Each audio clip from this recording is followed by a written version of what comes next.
kehadiran Allah Subhanahu wa Ta'ala yang telah melimpahkan rahmat dan sambutan oleh Ketua Bawaslu Kabupaten Tegal, sekaligus pembukaan secara resmi acara pada pagi hari ini. Kepada Bapak Harvini B. Pratiwi dengan hormat kami persilakan.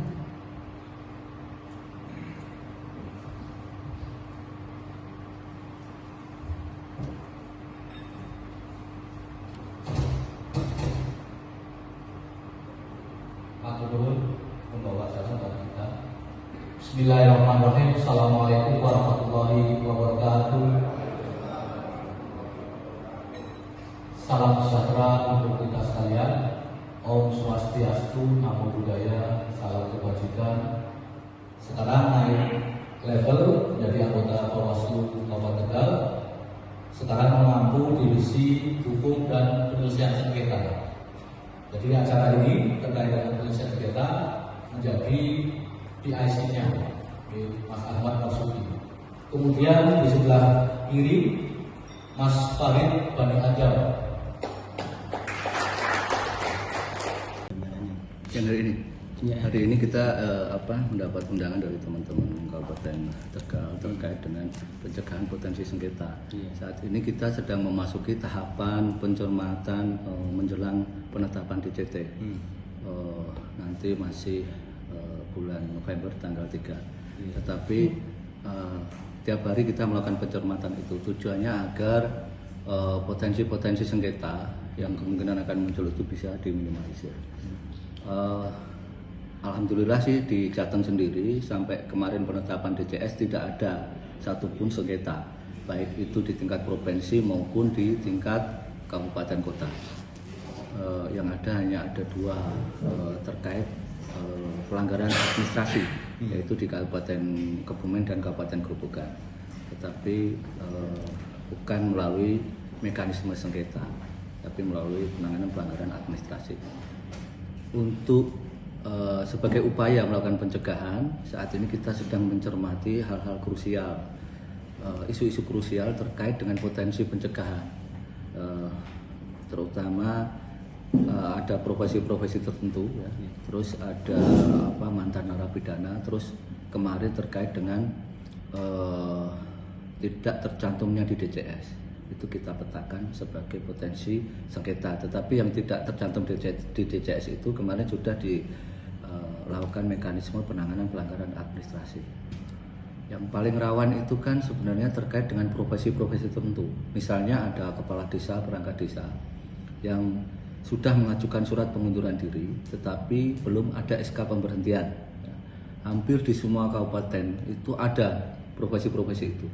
Kita kemarin sudah data itu cukup banyak, sekitar 78 kalau nggak salah itu yang termonitor sampai kemarin. Itu ada sekitar 78 profesi tertentu yang yang kita petakan berpotensi menjadi sengketa kalau misalnya nanti pada tahap penyerahan SK pemberhentian yang maksimal nanti tanggal 3 Oktober itu belum diserahkan, sehingga kita petakan ini berpotensi menjadi sengketa. Karena memang ada beberapa daerah itu, misalnya ada kepala desa itu beberapa dapat SK pemberhentian tapi ada yang nggak dapat. Nah, alasannya biasanya punya masalah dengan pemerintah desanya, biasanya punya sangkutan atau utang piutang lah kayak gitu biasanya, dan itu mengganjal di SK pemberhentian kayak gitu. Jadi itu kita potensikan sebagai kita petakan sebagai isu yang berpotensi menjadi sengketa. Yang terkait dengan beberapa jabatan yang harus mengajukan surat pernyataan pengunduran diri. Jadi kan itu tadi yang sampaikan Mas Wahyudi, antara surat pengunduran diri dan surat pemberhentian itu beda. Surat pengunduran diri kan dari yang bersangkutan. Lah surat pemberhentian itu dari instansi yang menaungi, gitu kan. Nah, seharusnya ketika menuju DCS itu sudah dilampirkan surat pernyataan pengunduran diri. Tetapi ketika menyerahkan berkas itu kan KPU tidak pada kapasitas goleti bener-bener, karena dasarnya kan EKTP. EKTP bisa jadi dia kepala desa tapi di situ tulis swasta misalnya di KTP. Nah itu kalau tidak jujur ya bacalegnya kan tidak dilampirkan surat pengunduran diri. Nah itu kita berikan saran perbaikan. Tadinya kan ada masa tanggapan Mas ya. Ada masa tanggapan dari masyarakat, kemudian setelah selesai kita kalau masih ada masukan seperti itu kita berikan saran perbaikan. Nah nanti itu digunakan sebagai bahan KPU untuk menyampaikan ke partai politik.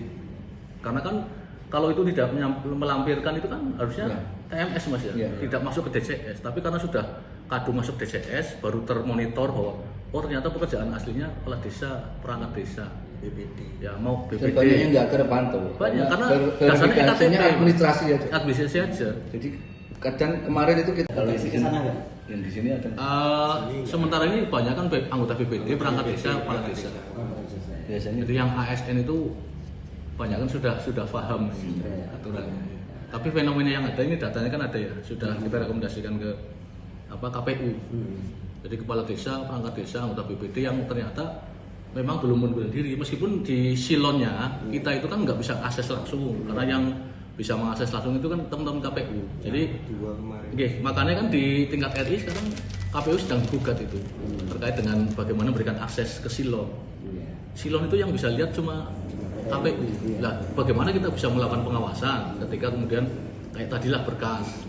Nah, faktanya misalnya dia kepala desa tapi sudah mengajukan pengunduran diri apa belum?